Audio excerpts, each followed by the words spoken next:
was seminar 2 on Bhagavad Gita, and I think everyone in here knows and loves Chaitanya Charan Prabhu. Haribol. Yeah. Let's, in keeping with earlier, let's do 3 hard bowls with our full voices, our full hearts, to welcome Chaitanya Charan Prabhu to Bhakti Center and beg him to come back more and more. Haribol! Haribol! Haribol! So he is a disciple of Radha Swami, a spiritual teacher himself for nearly 25 years in Krishna consciousness. And he's the author of 27 books that explain the relevance of Vedic wisdom texts, including the Bhagavad Gita and the Ramayana. Author of the world's only daily blog on the Bhagavad Gita, GitaDaily.com, where he has written some 4,000 articles on the Gita. He writes an article on the Bhagavad Gita literally every single day.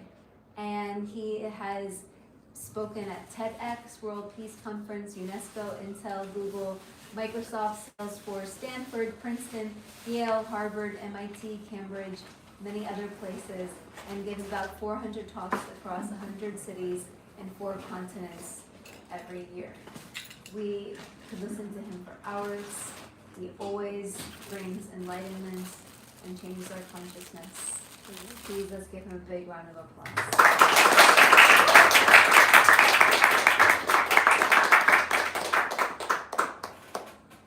Hare Krishna. Thank you very much for your patience.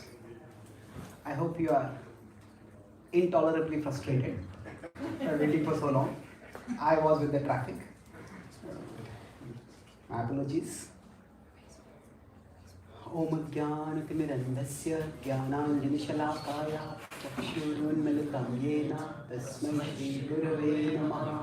Namo Om Vishnupadaya Krishna Krishnaya Bhutale Shrimate Bhakti Vedanta Swami Niti Namane Namaste Saraswati Deve Gauravani Pracharine Nirvishesha Shunyavadi Paschatya Vancha Kalpatarubhyascha Kripa Sindhubhya eva cha Patitanam Pavanebhyo Vaishnavebhyo Namo Namaha. Jai Shri Krishna Chaitanya Prabhu Nityananda Shri Advaita Gadadhara Shivasadi Gaura Bhakta Vrinda. Hare Krishna Krishna Krishna Hare Hare Hare Rama Rama Rama Hare Hare. So today we'll discuss about how, is this clear to everyone visible behind? Yes. Thank you. So we'll be discussing about how the Bhagavad Gita teaches its message using reason much more than it calls for faith. See, in general, most people think that if you are following something which seems like a religious path, then you have to believe. And now, believing or having faith is one part of it. But if you look at the Gita's approach in itself, in general, we could say that the pathways towards some higher consciousness, towards higher reality, some of them may emphasize faith more. Just have faith. Have faith that there's a God and God will save you. And now there may be reason stressed in those parts. But that's not as much emphasized. And there are other parts where reason is what is strongly emphasized. So for example, the Vedanta Sutras, the fundamental Vedic text, the conclusive Vedic text begins with a call for inquiry. Athato Brahma Jignasa. Inquire. It is not believe, but inquire. So the same principle, so inquire is, when do we inquire? There are different kinds of questions that we can ask. And the questions we ask in many ways determine the destiny of our life.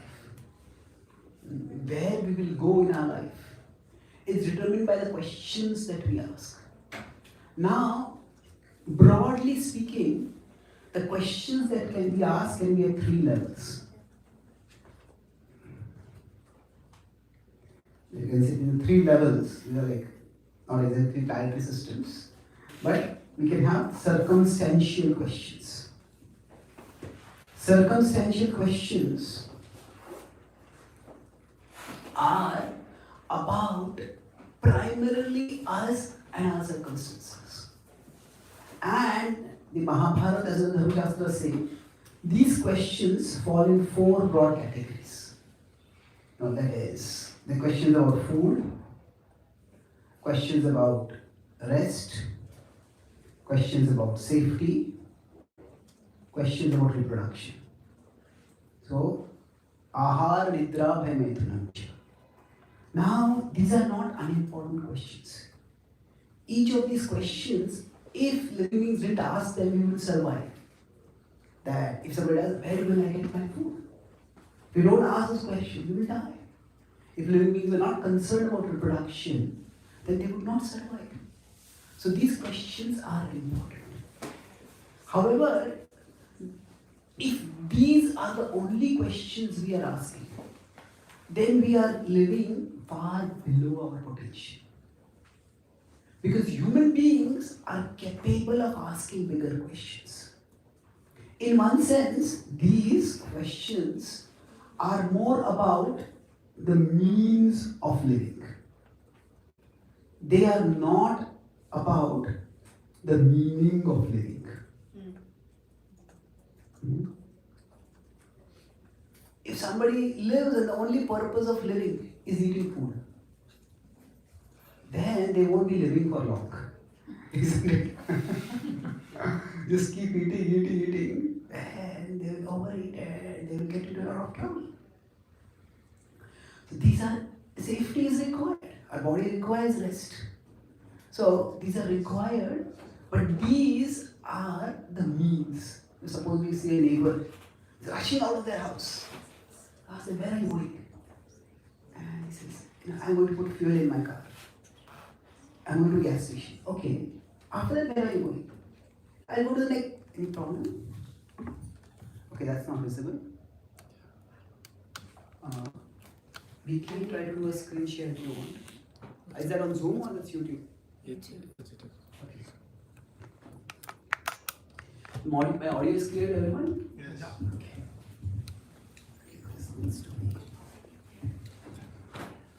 So, if this neighbor says, I'm going to a gas station to put fuel in my car. Okay. After that, where are you going?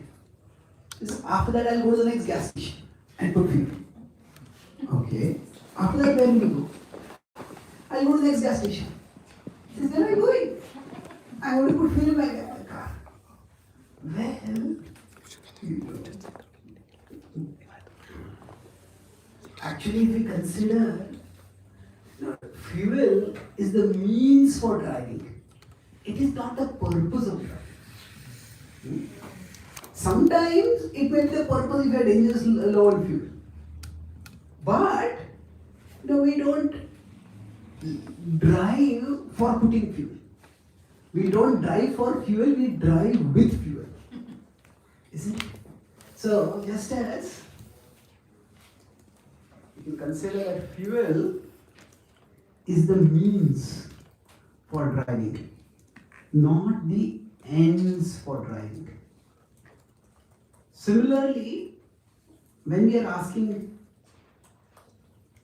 just existential questions, then we are asking questions only about the means, not about the ends.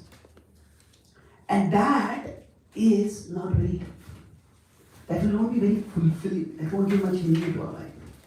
Through science and technology, we may say, no, I'm not asking questions about simply food. I Google this and I do that, and now we have AI and ChatGPT. We ask different kinds of questions. Yeah, but if we consider ultimately, what do people think? Most people, they think of what is the ultimate pleasure of life?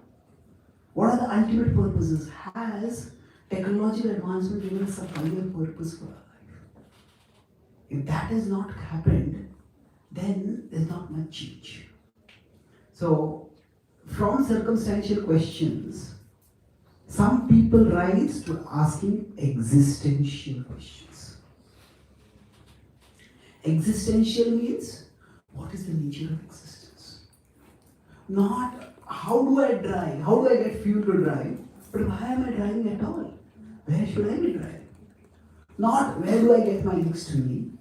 Okay, after getting the next meal, what do I do? Now, if we tell people that the money is a means for living, it is not the ends for living. I was speaking at a class in India and one person got up and he said that this is spoken only by people who already have a lot of money. I said, yeah, maybe, but let's take the opposite side. If somebody is hungry, they cannot think of anything except food. And that's natural. So hunger is a state of dissatisfaction. Hungry people are unhappy. But are all the well-fed people happy? No, they all have their own set of problems, isn't it? So the difference is that if we don't have the means, it's a misery, there's no denying that. But having the means is more a removal of misery than the provision of happiness. Having the means, if we are stranded in no man's land, then and without fuel, that's a problem. But just having fuel doesn't solve all our problems. We have to have somewhere meaningful to go to. So the means are important, but the meaning is much more important. And existential questions are questions about what will bring meaning to our existence. And the Bhagavad Gita begins with such an existential question. When Arjuna, at the start of the Gita, in the second chapter, in 2.7, Arjuna asks a question about dharma. Now, dharma, the word has many different meanings. But in this particular context, it means the right thing to do. The right or the responsible thing to do. So, when he is asking this question, he is facing an existential crisis. Should I fight? Should I not fight? And what is it that will make my life meaningful? Or what is it that will not take meaning away from my life? I'm going to fight against my relatives. What is the point of living after that? If my victory is going to come at the cost of the death of people whom I respect, what is the point of still victory? But then you start thinking, if I don't fight, then people, ordinary citizens, people whom I am meant to serve as a protector, they will be exploited by people like Duryodhana. And then I won't be able to live with myself. So what will bring meaning to my life? That is his question. So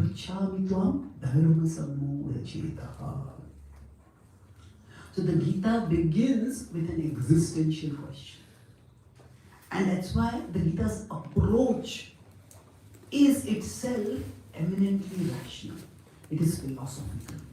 It is analytical. Many times when people approach some higher reality, like Arjuna is turning toward Krishna, he's turning to Krishna as an authority for writings. Like people may turn towards God. But just because people turn towards God does not necessarily make them spiritual or emotional. They may turn toward God for material purposes, isn't it? So they may turn towards God so that they can get better material things, better facilities for food, sleep, security and reproduction, something like that. So then, even if they believe in God, that belief in God won't really raise their consciousness. Once a person went to a temple and he said, oh God, I have taken this lottery. It's worth $1 million. If I win this lottery, I'll give you $500,000. And then he prayed very fervently. After a week, the result was announced.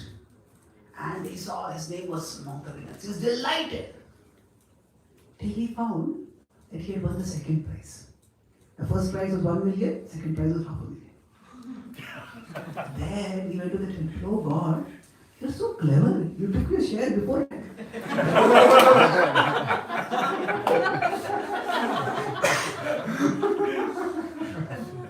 So, when we even believe in God, when we believe that God answers our prayers, but there is no higher consciousness. There is no desire in one sense to connect with God at a personal level. It's just like God is seen as a deliverer of our needs at our level.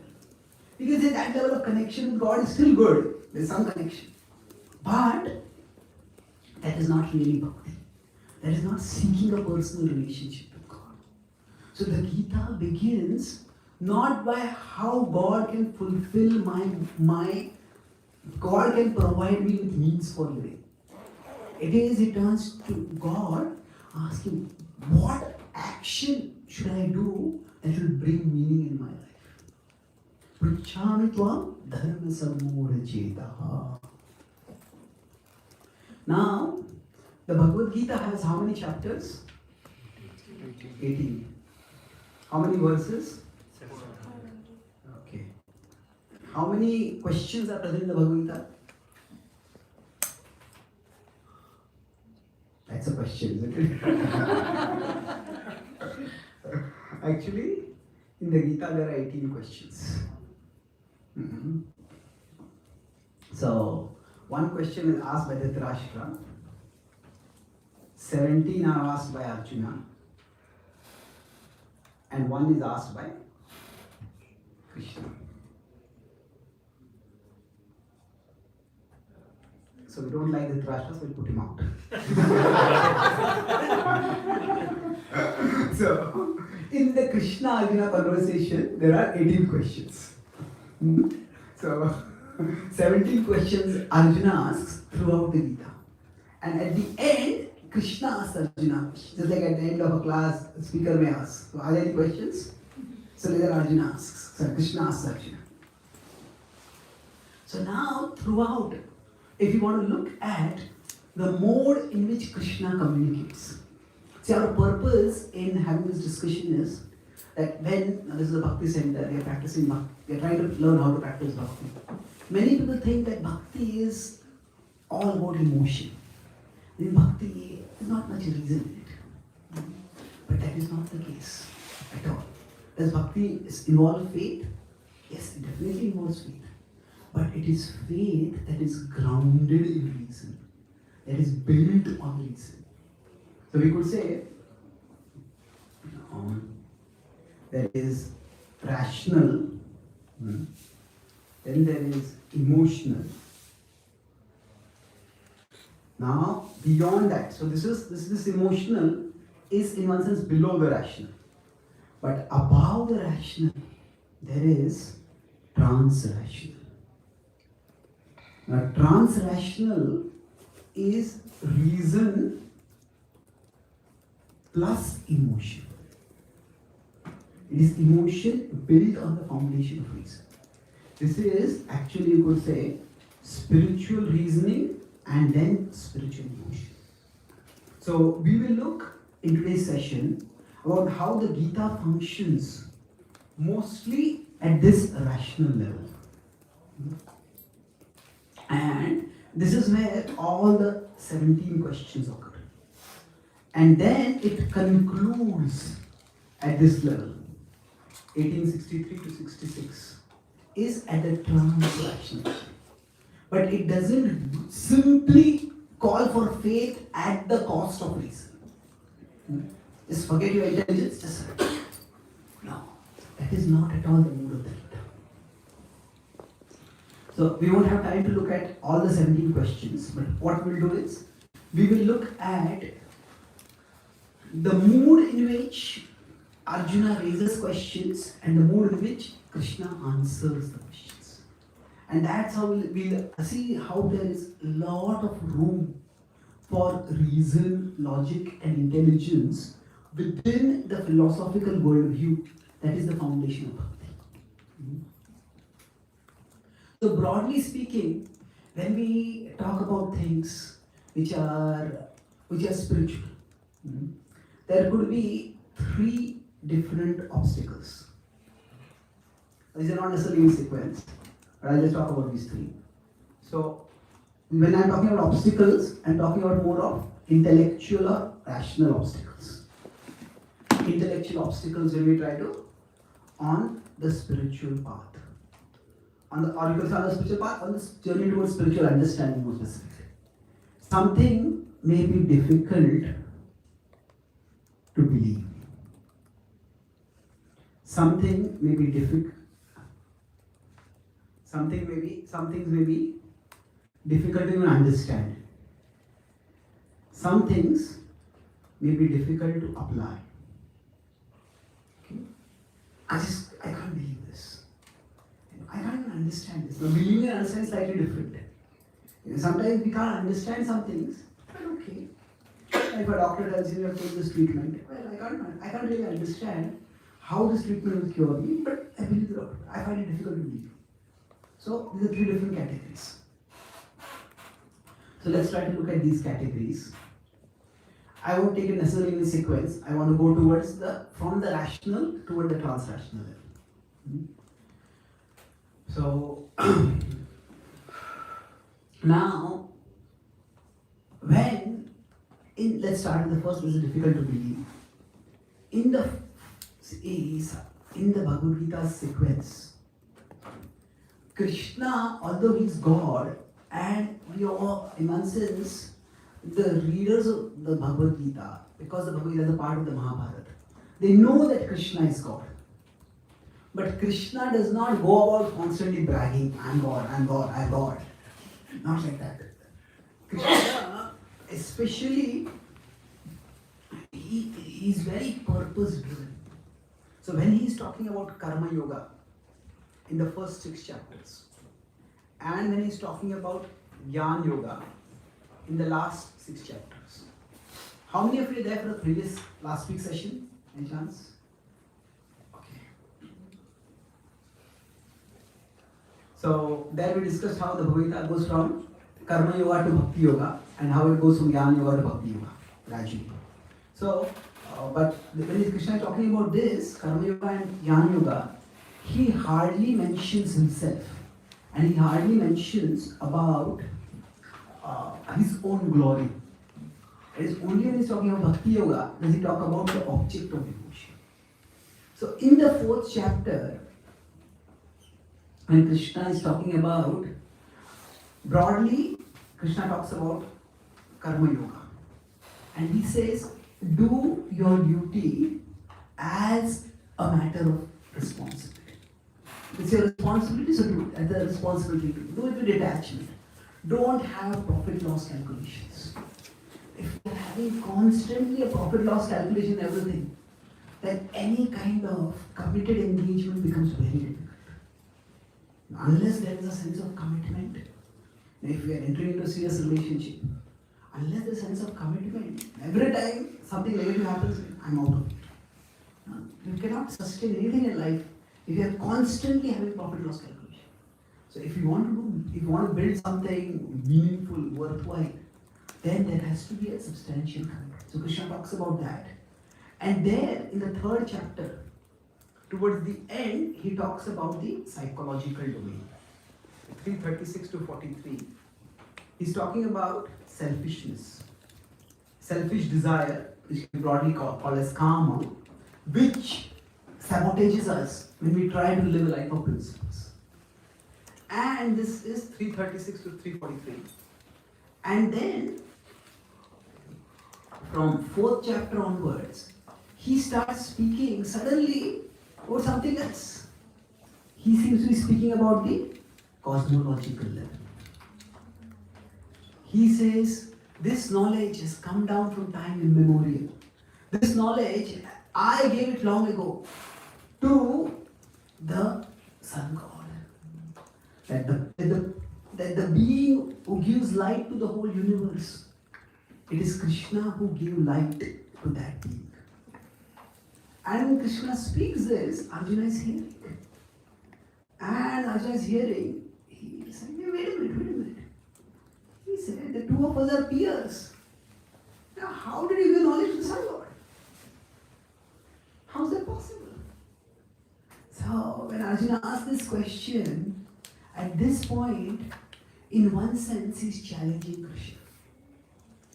And what does Krishna do? How dare you challenge my authority? I am God. And now, Krishna uses that question to make a relevant philosophical point. He says, what does he do is, he falls back and reiterates a teaching that he has given before. He says, we are not our physical bodies, we are spiritual beings. And both of us have been through many bodies, many lives in the past. But then he makes before that, I remember them, you don't. And why do I remember them? Because he says, I am an eternal spiritual being, I am not under Maya. So when Krishna is answering the question, then he says, okay, if I am the eternal being, why do I come to this world? He says, I come because I care for the world. I come to bring order in this world when there is disorder over it. And in this way, Krishna comes back. And how does he bring order into this world? He says he brings order by establishing the principles of selfless service. And in that way, he comes back to the key point that he's making. Generally, if a class is going on and the question is asked, and the question is irrelevant to the class, then there are different ways in which that can be dealt with. There is a book by Srila Prabhupada called Perfect Questions, Perfect Answers. There is another devotee who has made a compilation called Absurd Questions, Perfect Answers. So, it's already published as a book, but it says people just ask irrelevant questions. So now, when irrelevant questions are asked, there are two ways that will be addressed. Say, if this is the direction, or this is the direction in which the speaker wants to go. And at this point, suddenly, a question comes which is going in this direction. Now, what does the speaker do at that time? One option is that the speaker just goes here and gets lost here. And then the speaker forgets what I'm going to speak, and then the speaker just keeps rambling. The other is that the speaker just neglects the question, just keeps going straight. But the expert speaker, what they will do is, they will go address the question and find a way to come back. So that is exactly what Krishna is. So when in 4.4 Arjuna asks the question, what does Krishna do?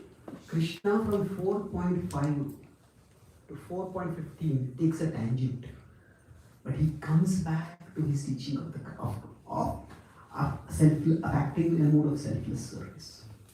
So Krishna does not insult Arjuna's intelligence while asking a relevant question. Krishna does not guilt Arjuna. Says, how dare you challenge my authority? No. Krishna simply answers Arjuna's question and then continues with the subject. Now, while we can analyze this in terms of the frame of the Bhagavad Gita itself, from a technical perspective, but it's more important that the principle be understood. The principle is that in general, very few people ask questions about at the existential.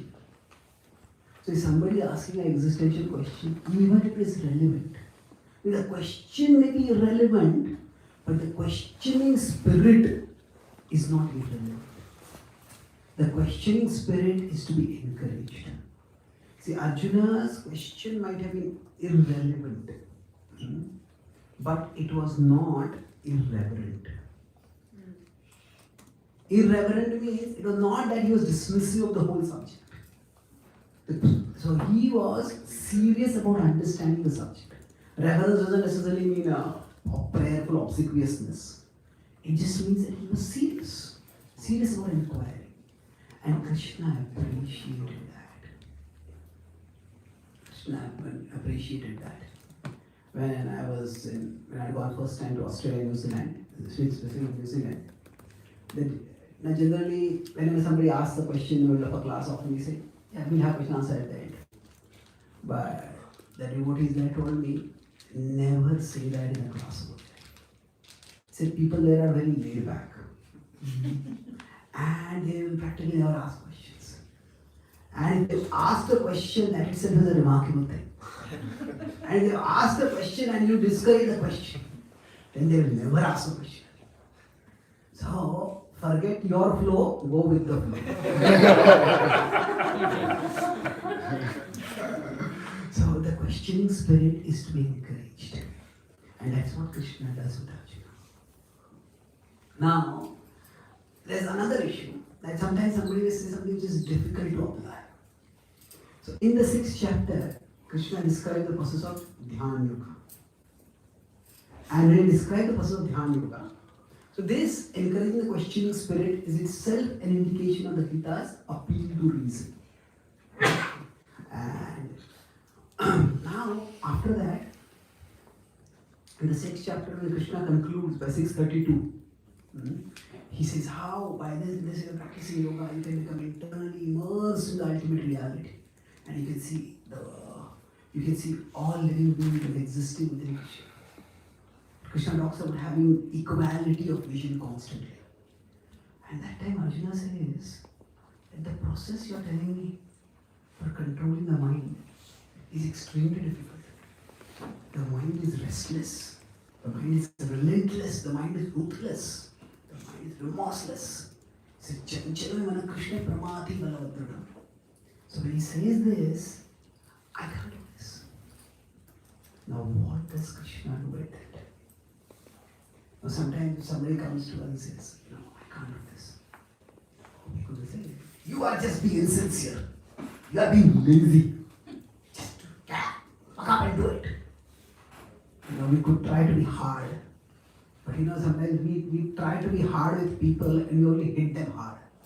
And when we hit them hard, we don't get them to rise up. They are knocked down and we knock them out. That is unhealthy. So what is Krishna's response? Krishna's response is Asamshayam Mahabaho Manodurnigraham. It is undoubtedly, it is very difficult to control the mind. Now as soon as Arjuna hears that, he feels a sigh of relief. Nowadays loneliness is a big problem. In UK, the government has appointed an official minister for loneliness. I don't know what this minister is going to do. Is it going to be for all lonely people, give them some company? Loneliness is a big problem. Now, loneliness can be of many different kinds. Loneliness can be because we are physically alone. Loneliness can also be because we don't have people who care for us. But the most agonizing form of loneliness is when we are surrounded by people who care for us, or at least we think they care for us, but they just don't understand us. That is extremely difficult to bear. When we feel ununderstood. If there is no word like that, please understand it.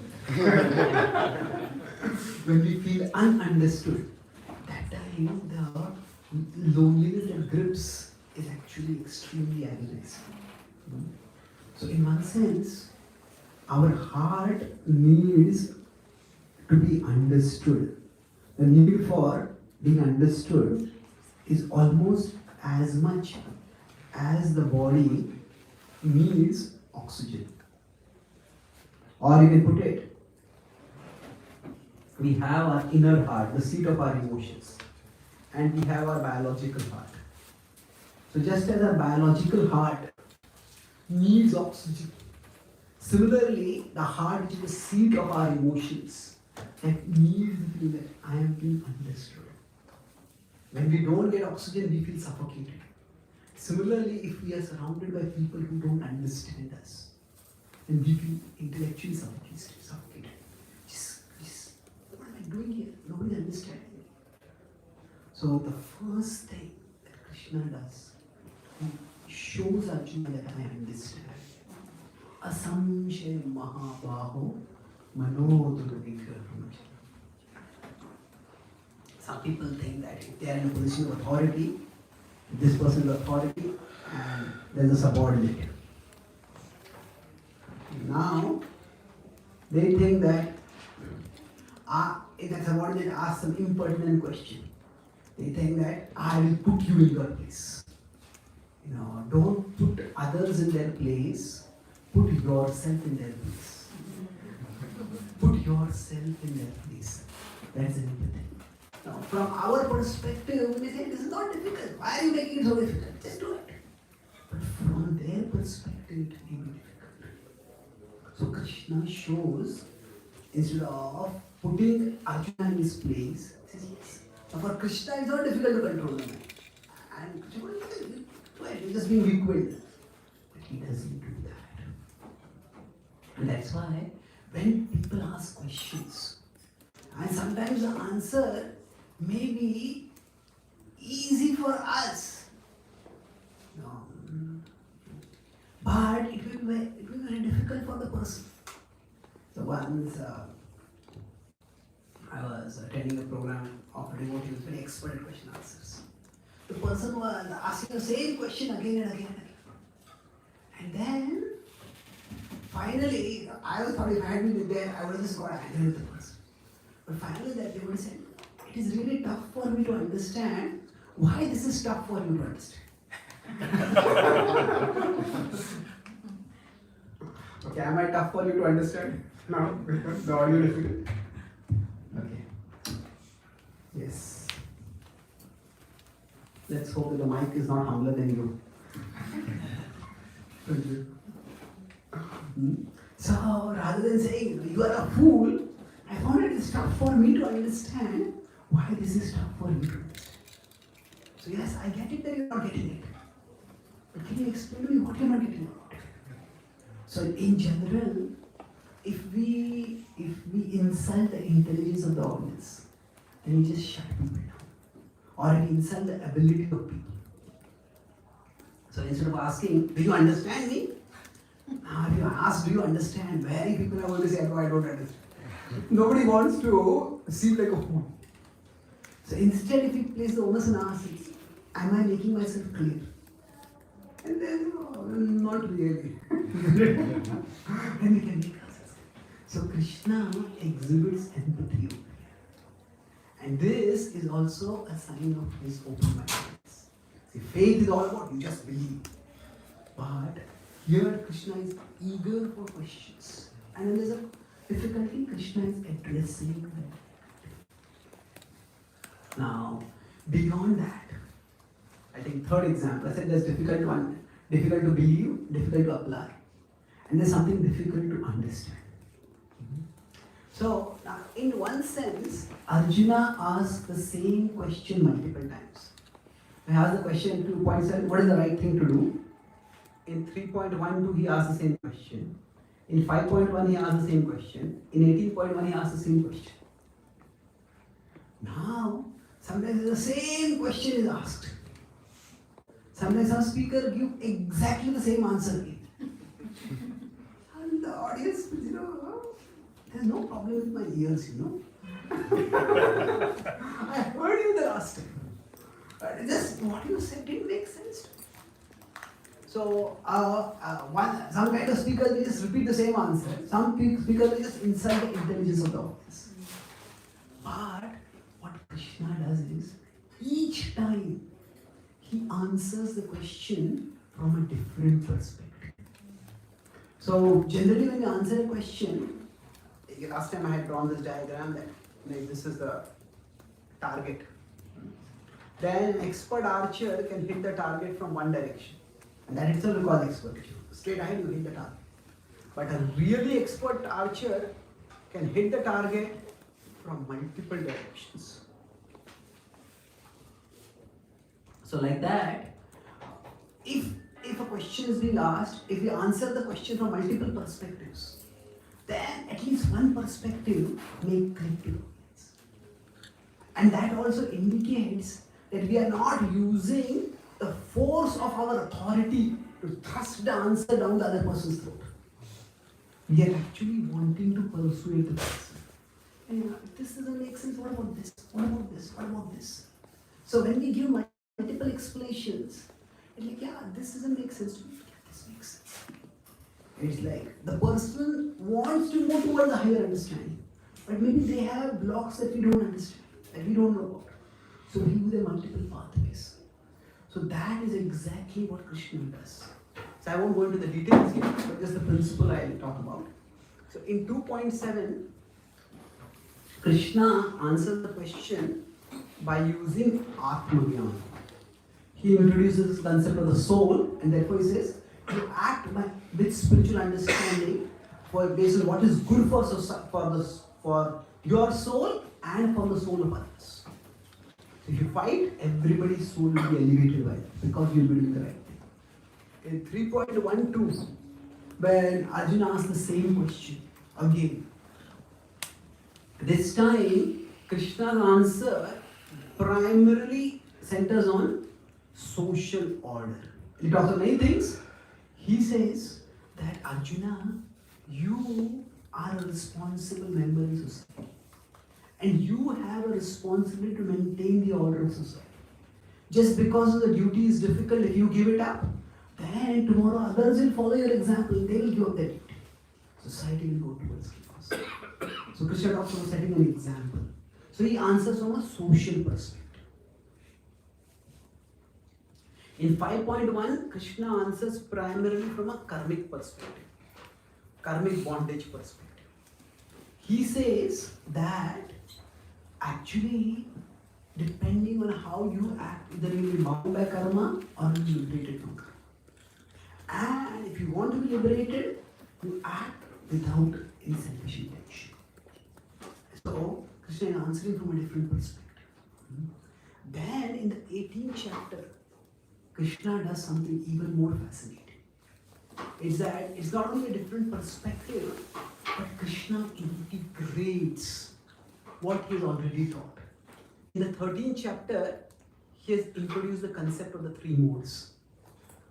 So here, Krishna answers the question from the perspective of the three modes. He talks about action in terms of three modes, he talks about motivation in terms of three modes, intelligence in terms of three modes, perception in terms of three modes, and he gives analysis. So, a question that is asked by a child in the first grade and a child in the fifth grade, a teacher could answer the same way, but a good teacher will integrate what has been learned in second, third, fourth grades and answer in the fifth grade at a different level. So Krishna is an expert teacher. And Krishna answers in this way by calling upon Arjuna to actually turn towards him, to take in the knowledge that he has just taught and shows him how this knowledge of three modes I gave that is not just abstract and theoretical. It was something for that you can apply right now over here. That's how he applies that knowledge. That's the 18th chapter. So now here throughout we'll see that Krishna is appealing to Arjuna's reason. There's not one place in the Bhagavad Gita where Krishna tells Arjuna, I am God, therefore you must obey me. No, it doesn't do that at all. Now there's one Gita commentator who says that actually Krishna makes no headway with Arjuna till Krishna shows the universal form and scares Arjuna into submission.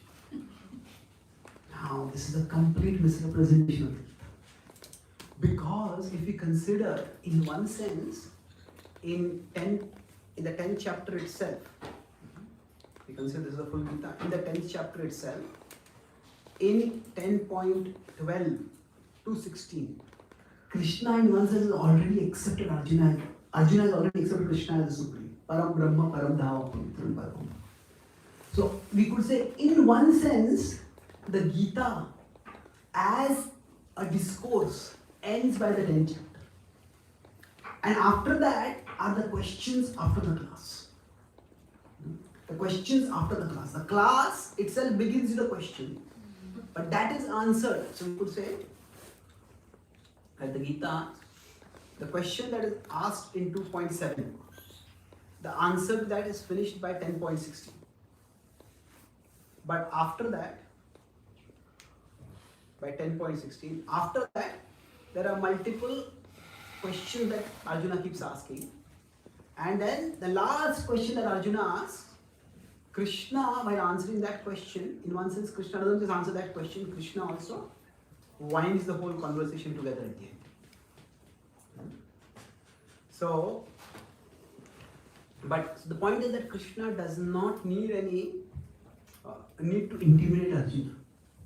So when Krishna reveals the universal form, it's one of the most dramatic chapters in the Bhagavad Gita. This will actually lead us to the theme of how there is a rational and there is trans-rational.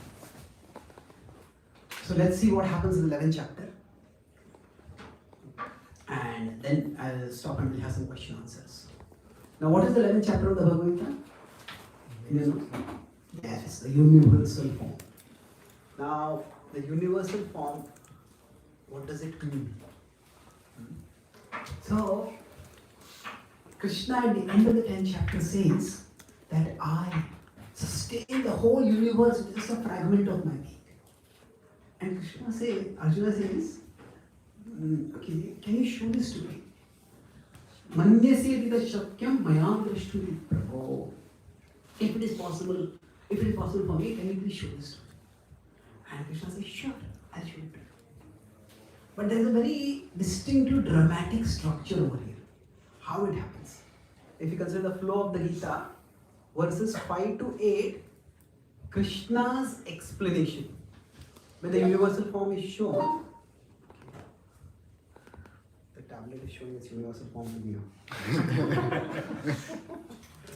That's unknown features. So that's the unknown features of the universal form. So then Krishna is explaining what I want to show to you. Then from verses 9 to 13, there is, or rather it's 10 to 13 verses. Arjuna, Sanjay says what Krishna is showing. There is Sanjay's explanation of what is being shown. And then from 15 to 30 is Arjuna's explanation of what he's seeing. Now it is being shown to Arjuna, so naturally Arjuna's description is most vivid. But why this triple narrative structure? That the same thing is described twice.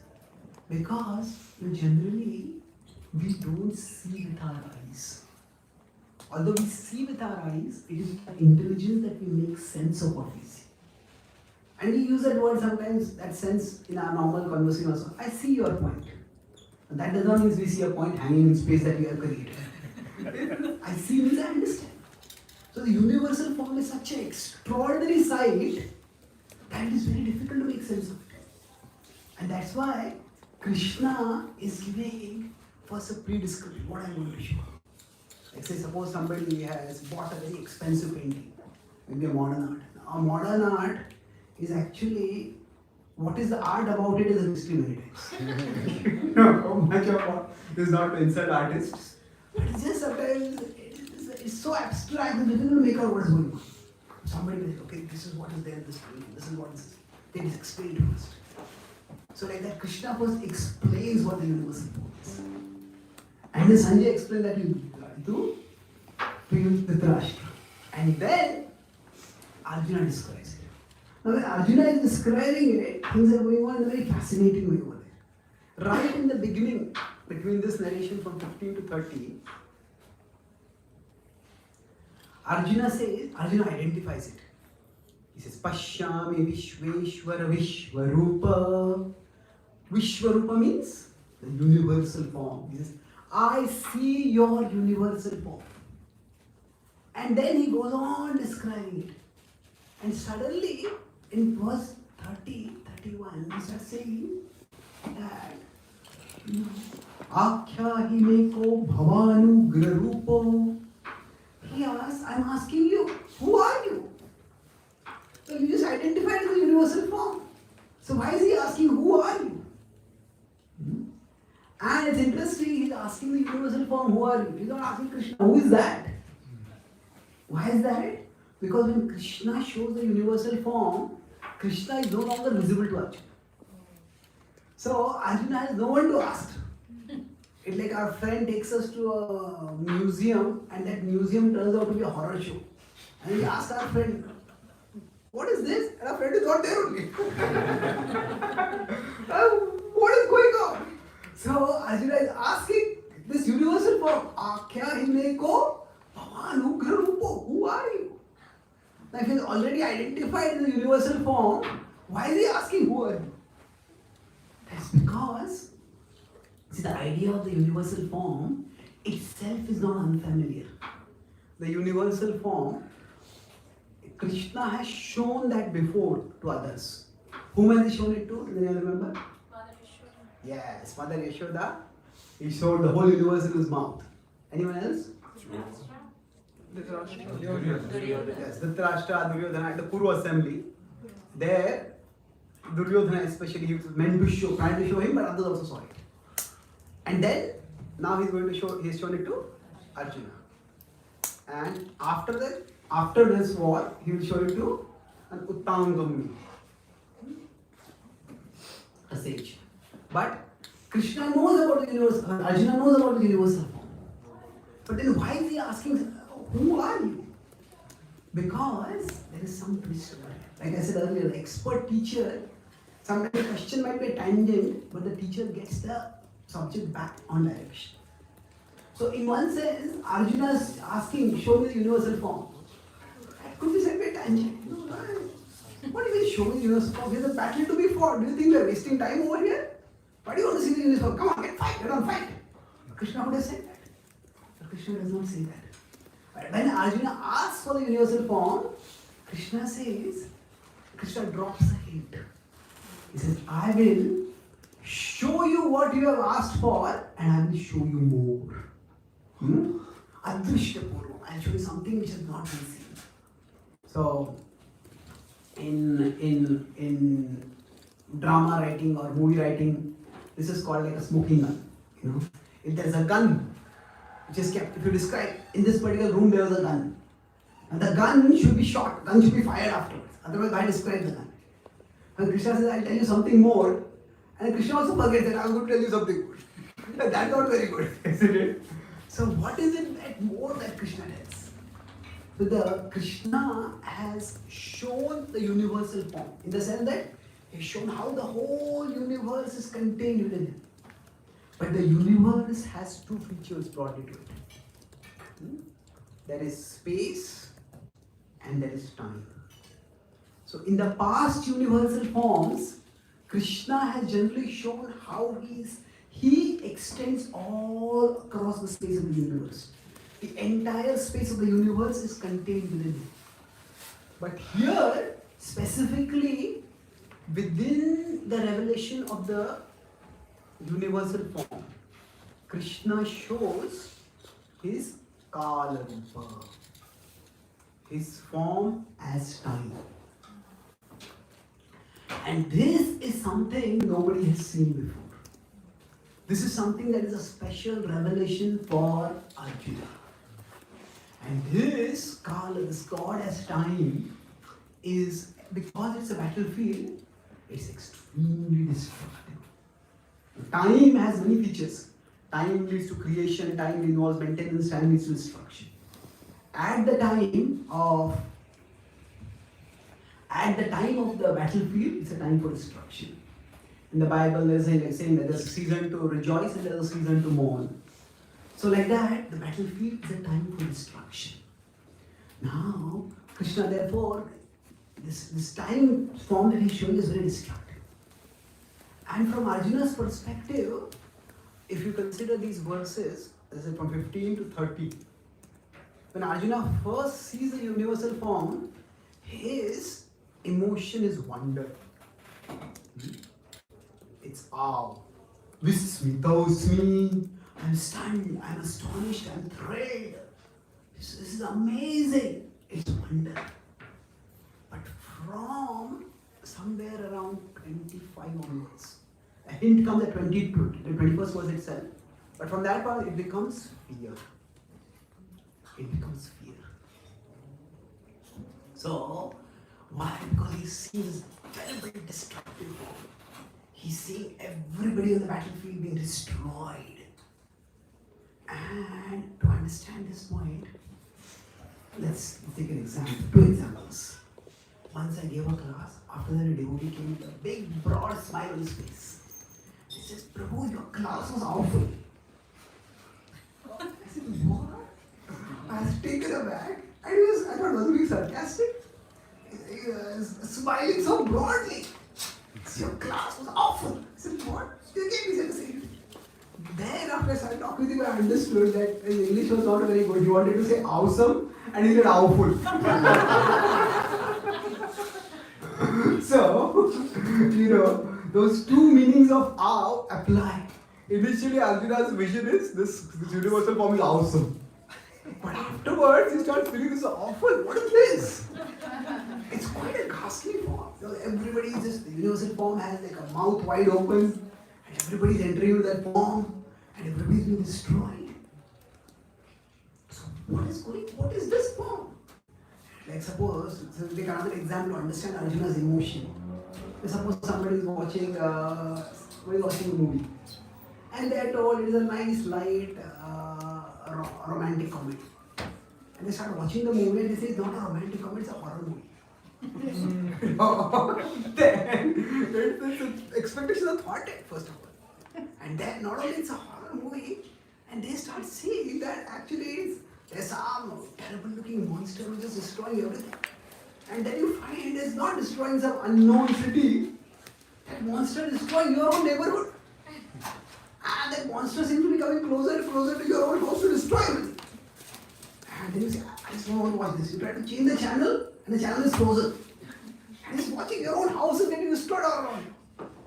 So Arjuna's situation is like that.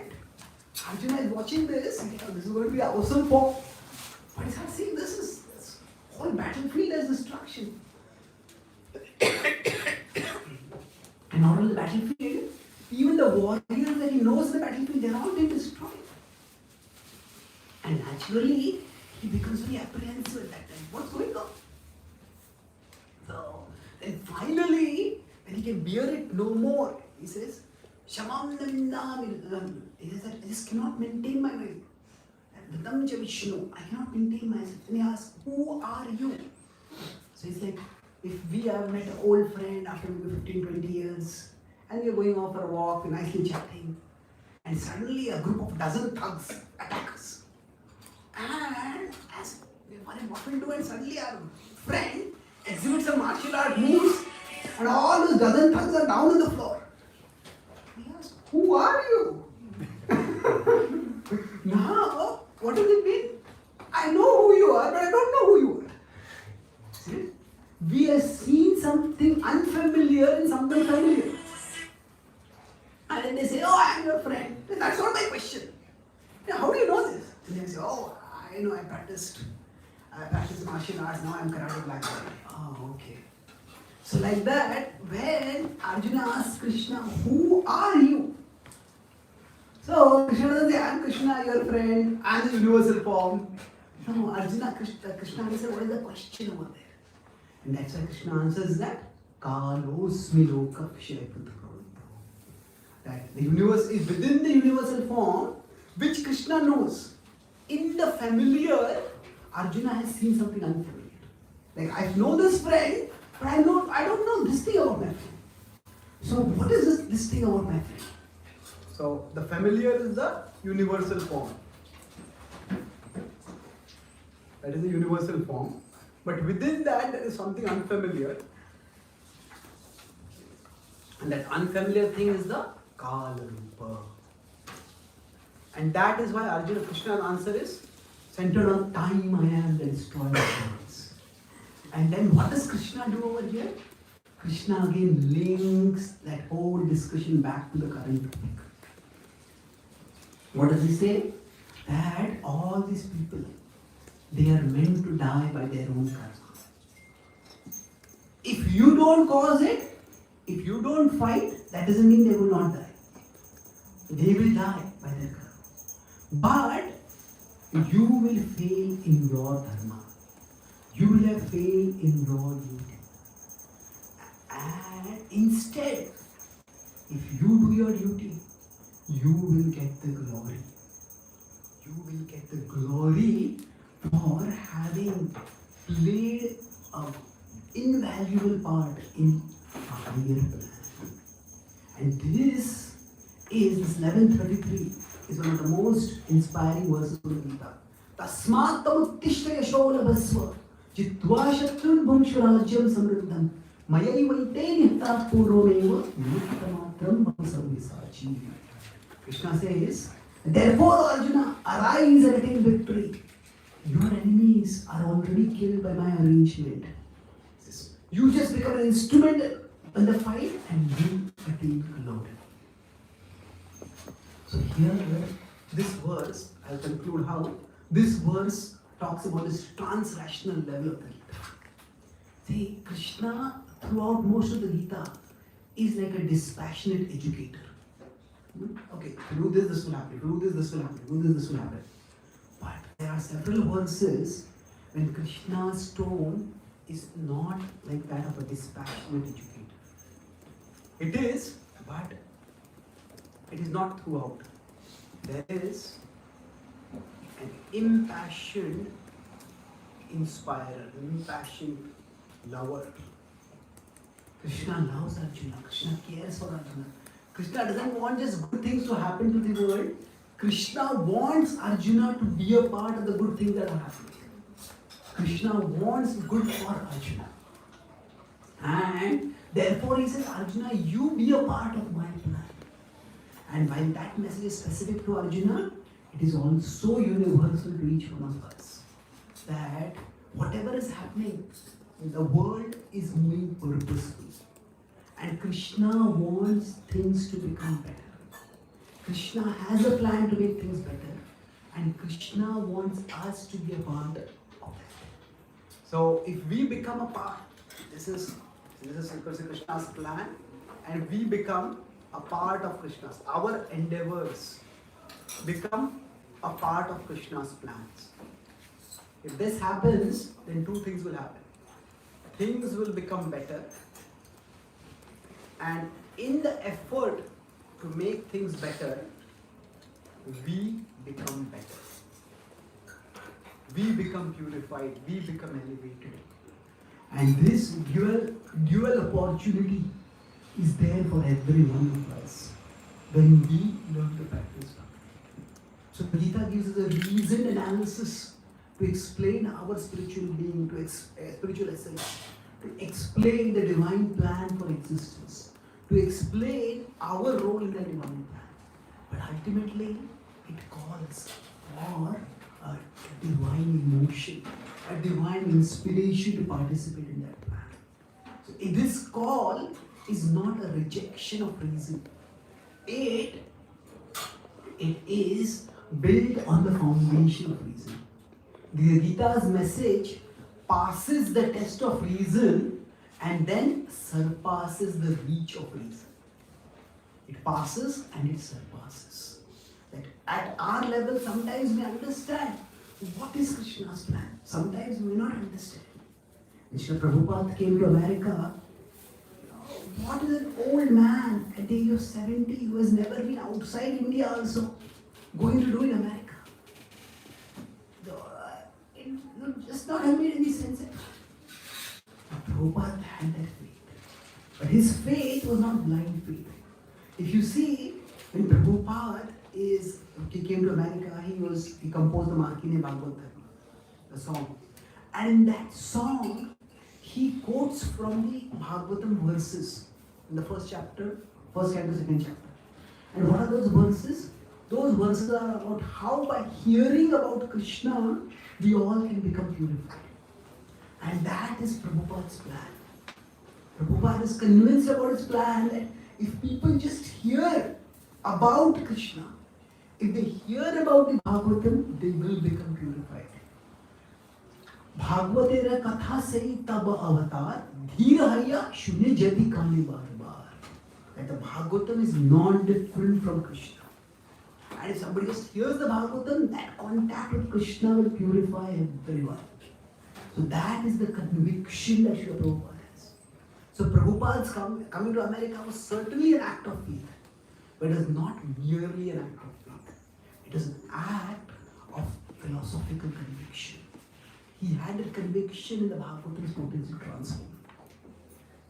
And a doctor goes to an unknown territory, uncharted waters, the doctor crosses to treat patients. The doctor may not know the territory, doctor may not know the exact patients that are going to be there, doctor may not know the plight of the patients. Now, in one sense, it's an act of faith. But if the doctor knows what this medicine is, how it works, then there is a reasoned faith that this medicine has worked in the past and this medicine will work over here also. So the doctor's going there is an act of faith. But the process that the doctor is going to adopt, that is based on reason, that is based on sound logic. So Prabhupada's faith was not simply sentimental. It was eminently rational and ultimately trans-rational. So that call for harmony with Krishna that the Bhagavad Gita gives, the call for harmony with Krishna that Srila Prabhupada embodied, that is actually based on a foundation of reason and empowered with divine emotion. And that is the call that the Bhagavad Gita offers to each one of us. If we all can fill our life with meaning by acting in a mode of service, using our intelligence to understand how we can best serve Krishna, and then bringing a mood of devotion in our particular service to Krishna. So I'll summarize what we discussed today. I started by discussing about how the Gita begins with existential questions. I didn't go into transcendental questions. First level of it is circumstantial. Second is existential. The Gita 2.7 is an existential question. When the Gita begins with this question, the second point I discussed was three kinds of questions and how Krishna is addressing these questions shows his rational approach to teaching. That the question 4.4 was, I can't believe this. There is difficulty in believing. And Krishna uses that opportunity to reflect back on earlier teaching, to give a logical answer, and come back to the subject. Then 6.33-34 was difficult to apply. The mind is difficult to control. And what does Krishna do? Krishna empathizes. Krishna does not try to guilt Arjuna. Krishna does not try to insult Arjuna's intelligence. He actually empathizes with Arjuna. That shows an open-mindedness. Don't put others in their place. Put yourself in their place. That is eminently the approach of reason. Then I discussed the questions that are repeated. 2.7, 3.1 to 5.1, 18.1. And through this approach, what we see? Krishna's multidimensionality, Krishna's resourcefulness. How the same question he answers from different perspectives. And again, the idea is help the person to be persuaded, not thrust the answer down the throat of the other person and demand that the person believe. And the last part we discussed was the 11th chapter universal form.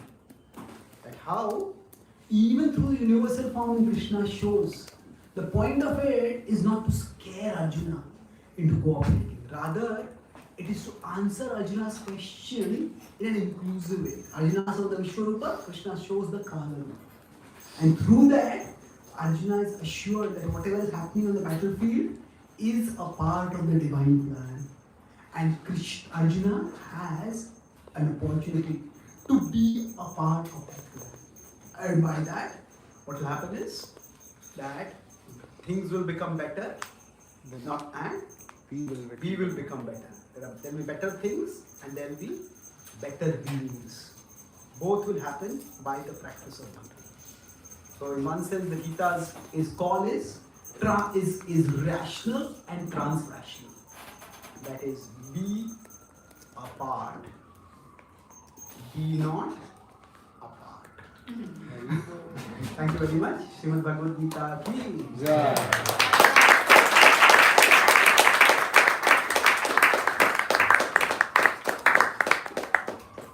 Are there any questions or comments? Yes, please. Prabhuji, you mentioned that Krishna was an impassioned inspirer or lover. But if we love someone, then why did he show the universal form, which was not just awesome, but which became awful and scary after a point of time for Arjun? Why did Krishna show the universal form? Well, that was to show that. See, Krishna answered Arjuna's question. He showed the universal form because Arjuna asked him to show the universal form. See, it's like I said earlier that the student may have a question, but the teacher may have a thread of thought. So the expert teacher addresses the student's question, but also continues the thread of thought. So Krishna's thread of thought is that Arjuna should do his duty responsibly, devotionally. And Krishna shows Arjuna the universal form, but then he shows the Kala Rupa. The purpose of the Kala Rupa is not to scare Arjuna. Because if Krishna has purpose having to scare Arjuna, Krishna would have just showed the universal form till Arjuna said, Karishi Vachanam Tau Karishi. I do your will. No, Arjuna says, Krishna, thank you for showing me the universal form. Thanks, but no thanks. No, I don't want to see this anymore. Krishna doesn't say, I'll keep showing it to you. No. Krishna stops. And then they have other questions answer discussions. So the point is, when Krishna was showing a mystical vision, Krishna showed how in that mystical vision, Arjuna can also play a part. But it's up to Arjuna to individually choose whether to play that part. See, Arjuna's fear was, is it my greed that is causing this war and causing this destruction? Krishna's vision showed him that it is not your greed, it is their greed that has caused this war. It is their karma because of which they will have to be destroyed. Now it's up to you whether you want to be a part of my plan or not. My plan will go on. If you don't want to be a part, you will be the loser. So it's not a part of intimidation. It's a broader part of persuasion. Yes. Is there a point in this? You've described this kind of interpersonal relation between Krishna and Arjuna. How Arjuna fails to understand, and then comes to understand, and then fails to understand something else. But finally, isn't there a point where he does understand and then keeps asking questions? And is that where he becomes a part of the narrative in a different way, like someone who's assisting in the narrative? That's a beautiful question. Yes. See, there are that's why yes. So he says that there are questions that are asked initially to understand and accept what Krishna is teaching. But after Arjuna accepts, and when he accepts, then he starts being a part of Krishna's plan. But does that mean at that time questions stop? Or at that time also questions are still there? Yes, that's why. Thank you for asking the question, because I was not able to go to the third category of questions, the transcendental questions. So I told 3 questions, you remember? There is circumstantial, there is existential, and transcendental. So existential questions means why am I living? What is the purpose of my life? What will bring meaning to my life? But transcendental question is, we are convinced that the purpose of my life is to serve Krishna. But even then, there may be perplexity. Krishna, how do you want me to serve? How should I serve? Prabhupada said that I asked only one question to my spiritual master. That was, how can we serve you? So Prabhupada writes in a purport that even a devotee can be perplexed. But a devotee is never discouraged. Now discouraged means that I just don't want to do anything. Perplexed means I want to serve Krishna, I don't know how to serve Krishna. So that is a different category of question. So what's the question? The one could be your perplexity. Practically, I don't know what service Krishna you want me to do. So when Prabhupada came to America, he said, Ache kichu karje tabe ei anumani. Nahe keno ani bena ei ugrasthani. He said, Anuman means I guess. I guess you must have some purpose for me. Otherwise, why would you have brought me to this terrible place? Now, Prabhupada is the pure devotee. Prabhupada said, don't speculate. Prabhupada asked himself, I guess. So what is the guessing? The guessing is not, I think Krishna exists. That is not the point of guessing. His guessing is, I'm determined to serve Krishna, but Krishna, how exactly do you want me to serve you here? So the practicalities of how a devotee is to act in the world, there may be indecision for a devotee also. But that is a transcendental question. Krishna, how can I serve you? So there could be the questioning at the transcendental level can be in two ways. One is connect, if you consider a devotee, exists slightly above the world because the devotee has no desires to enjoy the world. So there is questions about how to serve in the world. That is also a transcendental question. But apart from that, there's another kind of question that a devotee wants to know Krishna more and more. And because Krishna is unlimited, a devotee can keep inquiring about and learning about Krishna unlimitedly. And that question is also actually a transcendental question. In 10.8, Krishna talks about the Buddha. The Buddha is congregated with Buddha. That is the people who are enlightened. And enlightened means they know Krishna, they love Krishna, they are devoted to Krishna. This is a characteristic of their enlightened. But then, in the next verse, 10.9, Krishna says, such enlightened people keep enlightening each other. Bodhayantaha paraspara. So if they are enlightened, why would they keep enlightening each other? Because Krishna's glories are unlimited. And therefore, one devotee relishes Krishna from one perspective, another devotee relishes Krishna from another perspective. And by that Krishna is unlimited, one devotee is approaching Krishna from here, one devotee is approaching Krishna from here. And both of them, they learn more about Krishna. So we could say that enlightenment in the Bhakti tradition is both a destination and a journey. So it is both a destination. Destination means when we are enlightened, we have been directing our love towards hundreds and thousands of things in this world. Finally, to be enlightened means to know that Krishna is the ultimate object of love. My love should be first and foremost directed to Krishna. That is enlightenment. But after that, to know more and more about Krishna, that is still a journey. So we could say this enlightenment as the destination, or rather, enlightenment which culminates in Krishna as a destination, that is the success of existential questions. When we have these existential questions, the success of the existential question, we come to the destination, I should be offering my love to Krishna. But then that very success is often the start of transcendental questions. And thus, it is a journey that goes on and on. It is a journey that has a destination, and at the same time, the destination is ever expanding. So thank you for the transcendental question.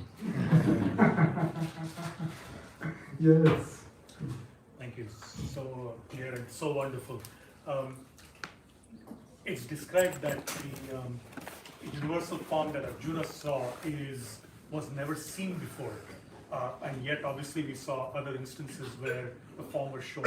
So is the Kala Rupa the only feature that was different? Or are there other features, other ways that it's different?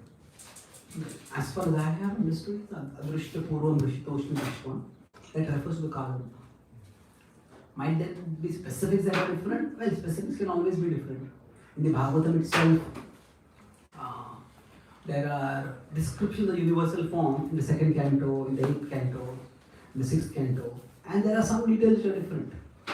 Which particular part of the universe is compared to which particular body of the Lord. So there is some difference like that, but overall, it's a difference in detail, not a difference in key features. The special key feature that was shown over here was the Kala. Any other questions? Yes, please. Whatever lecture, I have one question about the dividation of karma yoga to bhakti yoga to jnana yoga, and why specifically Krishna chooses to discuss jnana yoga last opposed to bhakti yoga.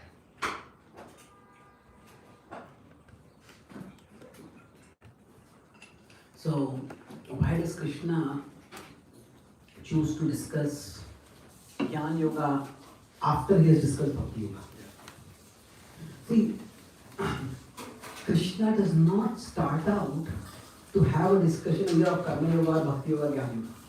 In one sense, Krishna is simply answering Arjuna's questions. And as the questions get answered, different subjects are discussed.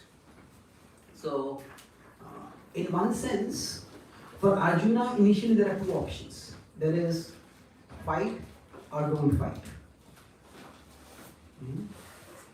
And this fight or don't fight, this corresponds with, broadly speaking, renounce or work. And what Krishna does is, Krishna says you don't have two options, you actually have four options. Does anyone remember from last time we discussed the four options? Did we discuss this last time or no? Okay. So there is attached work, then there is detached work. Then there is false renunciation, and there is, what was the last one? True renunciation. Yes, true renunciation. Thank you. So Krishna tells Arjuna there are four options for you. And can you guess which Krishna recommends, which he does not recommend? Attached work and true renunciation. Attached work? No. Not really. False renunciation? No. Certainly not. True renunciation? Yes. Detached work? Yes. Yes. Actually, this Krishna is what recommends the most. Now, in true renunciation, there are two levels. There is Dhyana Yoga and there is Jnana Yoga. In detached work, there are two levels. There is Karma Yoga and there is Bhakti Yoga. So, now, when Krishna talks about these four, that's how he gets into these four paths. The point is, Arjuna's options Krishna has expanded, analyzed and expanded. And when he's doing this, the way Krishna goes is, because Arjuna is not starting out asking about Jnana Yoga. Arjuna is asking about whether to work or to not. So Krishna says that you work and then gradually you practice Karma Yoga, that's chapters 1 to 5. Then you can practice Dhyana Yoga, that's chapter 6. And then he says that culminates in Bhakti Yoga. But in the 6th chapter, Arjuna says that this Dhyana Yoga you tell me to practice in very different. And Krishna says, okay, I'll tell you another way to practice. And that is direct Bhakti Yoga. That means you don't have to go from the Karma Yoga, Jnana Yoga, Karma Yoga, Dhyana Yoga process to Bhakti Yoga. You can directly practice Bhakti. Now, in one sense, with the Bhakti Yoga description, by chapter, in the Bhakti Yoga description sense, actually, as I said, by 10.8 to 11, Chatushloki Bhagavad Gita comes up. And then after that, 10.12 to 16. At 10.12, 13, that is where Arjuna accepts. So at this point, the Gita is over. The Gita is over. After that, there are supplementary questions. And Arjuna asks different questions. And in 13.1, Arjuna asks about 6 terms. And those 6 terms are actually, in one sense, unrelated with the Bhagavad Gita. Because a term like Kshetra, Kshetrajna, Krishna has not used those terms in the Bhagavad Gita. So now what is going on is sometimes if we are hearing a class, we may ask questions which are related with the class, but if we find that the speaker is very good and answers make sense, then we may ask other questions which we have which are not related with the class. So like that, Krishna has given Arjuna a worldview and Arjuna has accepted the worldview. But Arjuna doesn't live in a spiritually ignorant culture. Arjuna also lives in a spiritually well-informed culture. So Arjuna asks Krishna that, Krishna, you have given me this worldview, but in this worldview, where do all these terms fit in? Kshetra, Kshetrajna, Purusha, Prakriti, Jnana, Jnana, that's why. And these questions are essential or central to the path of Jnana Yoga. And because in 13th chapter, Arjuna asks those questions, that's how the Gita, in answering those questions, goes from chapter 13 to 18. And so, 13.1, you can say there are questions about, they're not about Jnana Yoga, questions about terms central to the path of Jnana. So in answering those questions,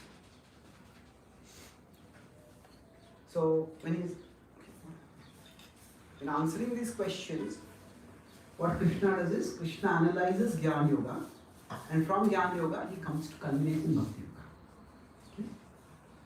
Thank you. The last question before we stop. So back to the universal form. So in one sense, it's recommended. Prabhupada also stressed like don't focus on the universal form so much, right? But then the Bhagavatam mentions it, as you mentioned, several times. So how do we as devotees take it? Is it because the Bhagavatam is building up to the 10th canto and we need to understand the awe-inspiring nature of God before we actually get to the lovable relationship with God? Is that why? Okay, yes. So, the universal form, why did the Bhagavatam describe it? And actually Prabhupada is so, you could say, bold. You could you use the word audacious. In Prabhupada in 11th chapter, on the purport, he says, Krishna is displaying his universal form. He says God is displaying his opulence. The universal form is definitely the opulence of God. And Prabhupada writes in a purport, a devotee is not interested in such a godless display of opulence. Now, this is, audacious to the point of being outrageous. God is displaying opulence and Prabhupada is calling this godless. And for Prabhupada, God is not a person to be feared. God is a person to be loved. And that's why this revelation of God as a fearsome person, that is not very lovable. So in that sense, Prabhupada is saying this is a godless display of opulence. So Prabhupada often speaks at a basic level, but intermittent at a basic philosophical level, which we all can relate with. But intermittently, Prabhupada also gives very glimpses of very elevated levels of devotion. Just like in the Ras Leela, when Krishna had disappeared from the gopis, and gopis are searching everywhere for Krishna, and then Krishna decided to have a little fun game with them, and Krishna appeared in the form of Vishnu. And now Vishnu and Krishna have somewhat similar complexions. They're both bluish. So when the gopis saw from a distance, oh, this is Krishna, they were delighted and they ran towards him. And when they came and they saw it was Vishnu, oh, is it disappointed? It's like when somebody comes running towards us to meet and oh, it's you only, huh?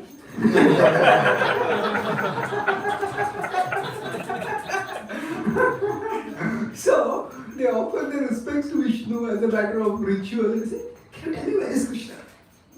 Now, this is the devote. Now, the great yogis are delighted when they say Vishnu. And the gopis were disappointed. And when finally Radharani came, at that time Radharani also offered her obeisances, and where is Vishnu? And Krishna couldn't bear to see the disappointment of Radharani's face. And Vishnu had 4 hands, and when Krishna saw the eagerness of the gopis, he actually couldn't, he couldn't speak. That's why he was pointing with his hands. If he could speak, he would not have been able to speak in the voice of Vishnu. He would have spoken in the voice of Krishna, and it would have been pure. So Krishna was just pointing. But seeing the gopis, seeing Radharani's love, Krishna tried to point, but his 2 hands disappeared. And then Vishnu became Krishna. So like that, as Radharani is not interested in Vishnu, although Vishnu is Krishna. So the universal form is Krishna, but Prabhupada says they are not interested. It's a godless display of goodness. So now, that's why Prabhupada says that. Now as far as the Bhagavatam is concerned, what you said is right, the Bhagavatam, there is a progressive revelation of divinity at higher and higher levels. So initially, the Bhagavatam talks about divinity in this world. How to see divinity in this world. And this happens primarily through 3 things. In the 2nd canto, through the universal form. In the 3rd canto, through Sankhya, that is Kapila's teachings. In the 5th canto, through the cosmology. how we can see Krishna in the world. And after that, intermittently, then again, so this is divinity in one sense, regularly in the world. Because the world is always there. And then they talk about divinity intermittently in the world. That talks about the various avatars. So in that narration, there is a description of Narasimhadev, there is a description of Varaha, and so many things like that. And then finally, in the 10th canto, there is the supreme divinity, the highest divinity in this world. So there's a progressive revelation. So we do not reject the lower, not the, actually no manifestation of divine is lower, but we can say we do not reject those manifestations more connected with the world. But we want to connect with Krishna as a person. So that's what we focus on. So thank you very much. Srimad Bhagavad Gita ki jai. Srila Prabhupada ki jai. Gaur Bhakta Vrinda ki jai. Jai Gaur.